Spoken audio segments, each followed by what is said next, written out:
Hello, everybody. In Kaunas, Lithuania, at the UNESCO Feature Conference on Media and Information Literacy. My name is Paul Mihailidis, and I am a professor of civic media and journalism at Emerson College in Boston, Massachusetts. And I am sending a quick note today, wishing you a wonderful conference and a wonderful few days together, sharing ideas, sharing information and research, and connecting in dialogue in this very important week for media literacy around the world.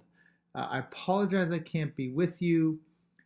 Certain last minute travel issues prevented me from coming, but I'm happy that I can at least share this note with you and spend a few minutes to talk about my newest book project and some of the research that informed that, in the hopes that it might spark some new ideas or some new inquiry, or engage or embrace you in some thought and reflection that might not have occurred before.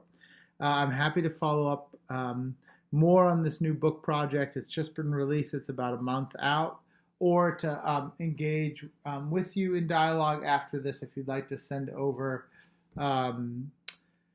information. So please find me and look me up. So the newest project that I've been asked to speak about is a book called Civic Media Literacies: Reimagining Human Connection in an Age of Digital Abundance. And this book departs from the main question that I realized as I had been engaging in local community efforts and local community activism around what is the civic value of media literacy? How does media literacy impact civic engagement? Oftentimes, in our definitions and frameworks for media literacy, we loosely connect skills of access and evaluation and analysis and reflection and action and production with increased civic efficacy.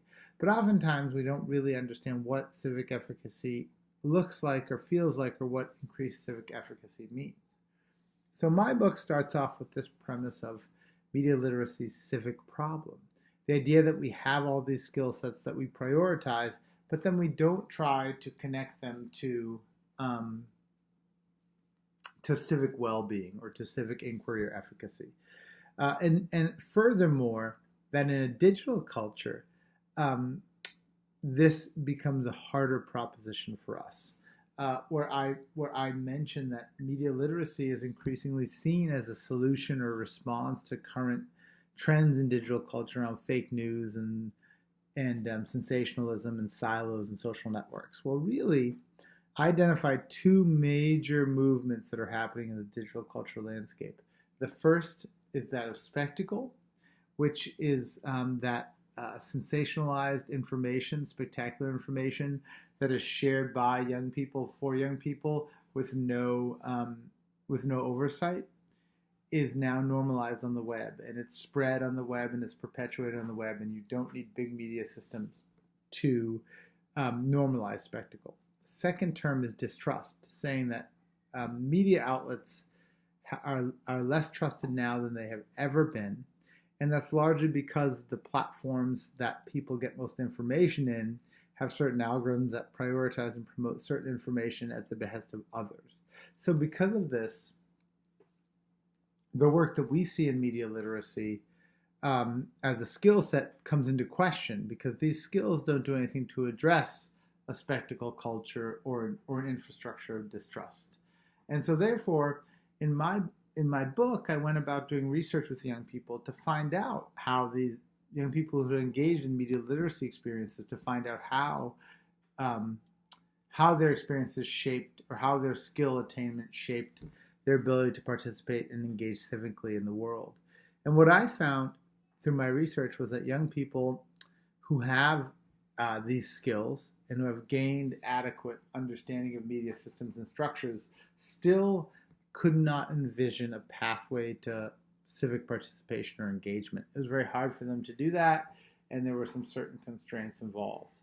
So I used that research to kind of talk about what happens if we take the media literacy space and reimagine it to prioritize what I call civic intentionality, which is the idea that media literacy should be about bringing people together in the world towards a common good, and that the more human this is, the more connected people will be. So in this chapter on reimagining media literacies, I presented a framework that says all media interventions should have these core skill sets, but before these skill sets, they should be designed in the context of some value sets. And the values I put forward are a value of caring, a value of critical consciousness, a value of imagination, a value of persistence, and a value of emancipation. And that these values, when they're put into place along a rubric, actually make more sense as we think about how we're going to design media literacy interventions than just to say, let's bring a camera into a classroom and see if that works. And so once I lay out those values, I use them to kind of prioritize or to actualize a pathway, a set of questions, a set of constraints with which young people can use our platform to better engage and be in the world. So the book takes off from that space and then goes on to discuss different ways in which these attributes or different cases in which some of the attributes that I mentioned have come to life, some places where they've been successful and some places where they've not been so successful. And the hope here is that this telling will help bring some of the conceptual and theoretical rigor to life. And the book ends on a note about how you can design civic media literacies at your own institution, at your own college. And I would love that to be part of a core discussion. The book is out. It really is provocative. It tries to take a larger view at early media literacy definitions and ask us, in this 21st century digital culture where rampant fake news is spread, where politicians increasingly engage in misinformation campaigns, could we have that boat go somewhere where it's more needed? Or could we have media literacy become more of a relevant and central through line in the space of digital culture? And what we need to do in through my research is to prioritize the human part of media literacy, or the civic part of media literacy, and allow the skills to support that and not the other way around. And the book provides provocative examples and case studies and a rich glossary of terms that can help guide your experience with, hopefully with thinking through some of these media literacy attributes that I mentioned today. So that's my talk. I hope it's meaningful. I hope it's elaborate and it elicits strong thought and insight on your part. If I can do anything to help you, please let me know. I wish you a wonderful few days. And again, I wish I could be there with you. But in lieu of that, I hope that this works out for you. And I look forward to talking with many of you in the coming months and years. Thanks very much, everyone. Best of luck this week.